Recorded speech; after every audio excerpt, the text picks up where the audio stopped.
स्मृति सभा में मैं कामरेड दिसंबर को नमन करता हूँ, श्रद्धांजलि देता हूँ। कामरेड दिसंबर जी से मेरा कोई बहुत लंबा संबंध नहीं रहा, लेकिन जितना भी रहा उन परिस्थितियों में मैं जहाँ तक कामरेड दिसंबर जी को समझ पाया, वह एक सजीव जीवन जीने वाले व्यक्ति थे और जिनके मन में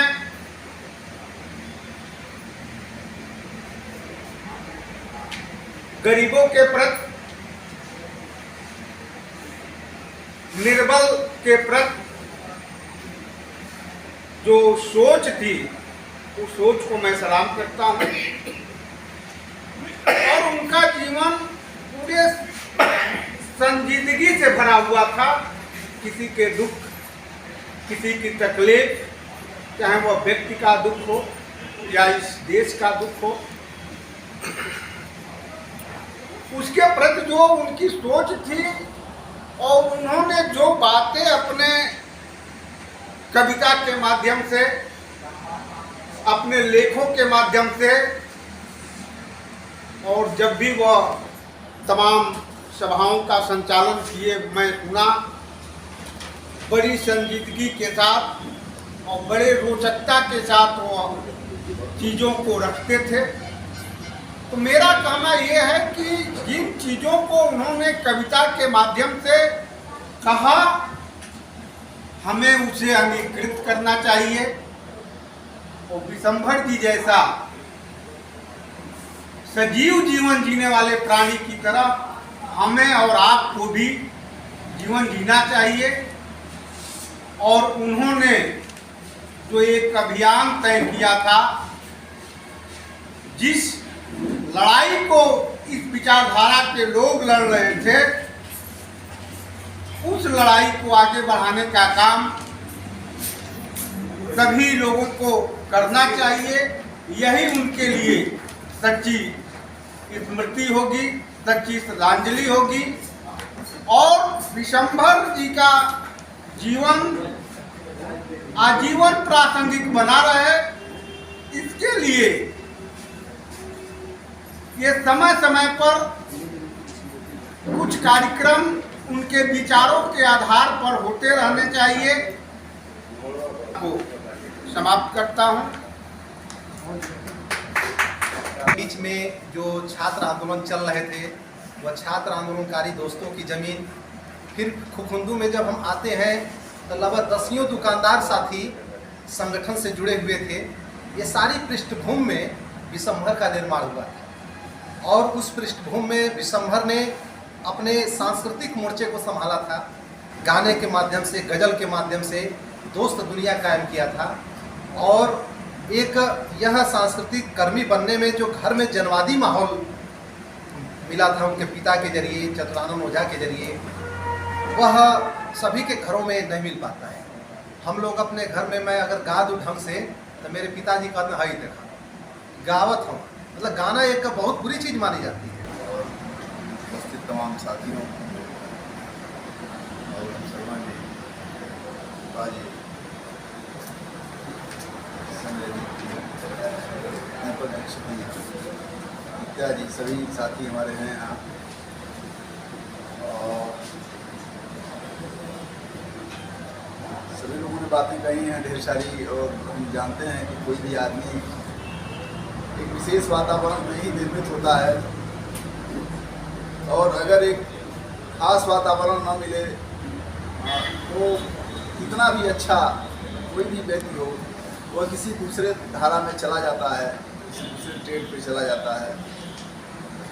पूरे समाज को समझना, महसूस करना और उसके लिए काम करना, इसके लिए पूरे समाज के जीवन और दर्शन से, विचार से जुड़ना बहुत महत्वपूर्ण होता है।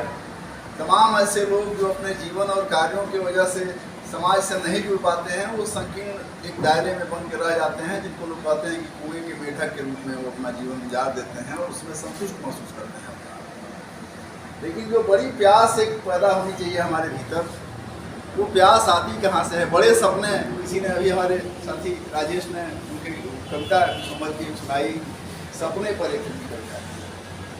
तो वो जो बड़े सपने हैं और बड़ा परिवार है, वसुधैव कुटुंबकम का जो परिवार है, जिसके बारे में कहते हैं कि सिमटे तो गमे आशिक और फैले तो जमाना है, पूरे ज़माने को अपने भीतर महसूस करना, ये आदमी का एक लक्ष्य होना चाहिए। और हम समाज में जब किसी बच्चे को यह परवरिश देने की कोशिश करते हैं तो एक शिक्षक के रूप में भी हमारा यह दायित्व होता है कि पूरे समाज का बोध उसके अंदर पैदा किया जाए, विश्व बोध उसके अंदर पैदा किया जाए। और ये हमारे पूरे दुनिया के मुझे लगता है कि चिंतन करने वाले लोगों में यह बात मुख्य रही है। हमारे यहाँ डॉक्टर सिंह सत्यदेव जी से उनकी मुलाकात हुई और इनके माध्यम से ढेर सारा दर्शन और दुनिया का साहित्य पढ़ने को मिलने लगा और घर में हम लोग लाए। घर में पढ़ने लिखने का जो माहौल था वो पहले कुछ सारे समाजी लोगों से हमारा संपर्क था, हमारे रिश्तेदार लोग थे, फिर सनातन ढेर सारी जो किताबें थी वो पढ़ते रहते थे, तो जुड़े रहते थे उसी प्यास में उस तरफ गए और उसमें ढेर सारी एक नई दुनिया हम लोगों को मिल गई किताबों के माध्यम से और तर्क के माध्यम से भी। ढेर सारी चीज़ों में हम लोग बहस करते रहते थे, किताबों को पढ़ते थे और डॉक्टर सिंह सत्यदेव जी से हम लोग उस पर चर्चा करते थे। और वो एक दौर ऐसा बना कि हम लोगों के पास बहुत मजबूत टीम यहाँ पर, अभी 10-12 लोगों की बात कर रहे हैं, मुझे लगता है 40-50 लोगों की टीम थी कुंदू चौराहे पर। और कुंदू चौराहे के आसपास इतनी बड़ी टीम थी कि उतनी बड़ी टीम मुझे लगता है कि मंडल में और कहीं नहीं थी, बहुत बड़ी टीम थी यहाँ। और सारे लोग संगरुआ तक जाते थे, दूर तक जाते थे। आज जो छोटे छोटे व्यापार में या इसमें लगे हुए हैं, कोई ऐसा चौराहे पर आदमी नहीं मिलेगा आपको जो उससे नहीं जुड़ा रहा हो, सक्रिय रूप से न जुड़ा रहा। मतलब कहा जाना था, मतलब कहा जाए कि उसमें गाने वाले, विचार करने वाले, भाषण देने वाले, पढ़ने पढ़ाने वाले सभी लोग थे। सिंह जी का लगातार आना जाना था, कृपा शंकर का लगातार, करुणाकर पढ़ते थे और करुणाकर उस समय बहुत अच्छी गज़लें लिखते थे, भाषण भी देते थे। करुणाकर के साथ कृपा शंकर पढ़ते थे। करुणाकर हमारे हम लोग साथ ही रहते थे घर पर, हमारे बुआ के लड़के थे, कृपा शंकर भी आते थे। तो सभी लोगों के आने से और लोगों को सुन के, लोगों को महसूस करके उस बीच में उसको बड़ा हुआ। कहा जाता है कि करियर बनाने के लिए किया जाता है, उसके प्रति उसके मन में कोई सम्मान का भाव नहीं था और उसका वो बराबर प्रतिरोध किया करता था और कहता था कि वैसे पढ़ लेंगे लेकिन कोर्स के लिए नहीं। थोड़ी बहुत दिलचस्पी रखती रहती थी। इराक पे हमला हुआ उसकी चर्चा भी करती थी। तो माता जी की वजह से भी एक माहौल बना हुआ था और सभी लोग जाना चाहते थे। जो भी आता था वो रुकता था। हमारे यहाँ इतना इंतजाम था कि लोग आते थे तो अच्छा लगता था हमको। एक परिवेश ऐसा बना हुआ था। पिताजी का भी सम्मान का भाव था सबके प्रति और कभी उन्होंने किसी को किसी मनपुता या रूढ़ी में या किसी जकड़न में बांधने की कोशिश नहीं की। उन्होंने कभी कोई धार्मिक कर्मकांड अपने मौजूदगी में घर में नहीं कराया। मतलब वो विरोध नहीं करते थे उसका, लेकिन उसमें वो कभी शामिल नहीं हुए। पंडित लोगों की कोई समस्या होती थी तो वो लोग उनसे पूछने के लिए जाते थे, क्योंकि वो लोग बड़े लोग थे। तो वो बाबा लोग, हमारे यहाँ का जो परिवेश था, मैं आपको बताऊँ कि बाबा हमारे, उनके यहाँ लोग गणना गिनवाने अक्सर आया करते थे। पूछते थे कि पहले मनना बताइए, मन बैठ रहा है आपका, तो मनना बताते थे लोग कि कैसा कैसा है, अच्छा है और रुचियाँ ठीक हैं। तो फिर वो गणना बिठा देते थे, रास नाम पुकार नाम कैसे भी। तो एक बार कहा, हम उनसे सामने कहा कि देखो, अगर मनना बैठ रहा हो तो गणना के बिना मैं कोई शादी नहीं कटने देता। मैंने गणना बिठाना हमारा काम है, आप मनना बिठा के आइए। उसके बाद वो कहते थे कि ज्योतिष के सब उंगली पर गिन लेते थे। वो सब याद था। ढेर सारा श्लोक हम लोग को भी उन्होंने याद कराया, 4-4 आने और 8-8 आने पैसे दे करके, कि हम लोग भी क्योंकि हमारे एक चचेरे भाई थे, वो तो सीख लिए उंगली पर ही करने का, पत्रे का इस्तेमाल नहीं होता था, सब वैसे ही बताते।